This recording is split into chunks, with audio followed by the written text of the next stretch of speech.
మీకు తెలుసా మరి? నవంబర్ 6, 1943 ప్రపంచ యుద్ధం సుడిగుండంలో ఒక చారిత్రాత్మక రోజు. ఆ రోజు జపాన్ ప్రభుత్వం భారత స్వతంత్ర సమరయోధుడు నేతాజీ సుభాష్ చంద్రబోస్ ఆధ్వర్యంలో నడుస్తున్న ఆజాద్ హింద్ ప్రభుత్వంకి అండమాన్ మరియు నికోబార్ దీవులను అధికారికంగా అప్పగించింది. సుభాష్ చంద్రబోస్ ఆ క్షణాన్ని భారత స్వతంత్రానికి తొలి విజయం అని పరిగణించారు.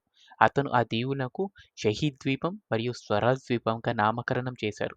షహీద్ మన స్వతంత్ర యోధుల త్యాగానికి గుర్తు. స్వరాజ్ మన స్వతంత్ర హక్కుకు ప్రతీక.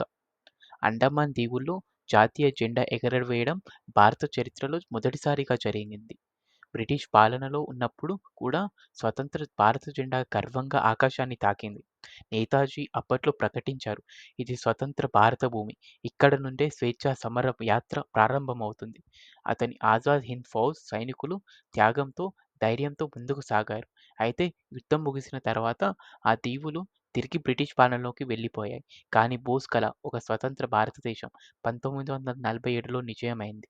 నేటి వరకు షహీద్ ద్వీపం మరియు స్వరాజ్ ద్వీపం పేర్లు మన దేశ త్యాగం, ధైర్యం, ఆశయానికి చిహ్నాలుగా నిలిచాయి.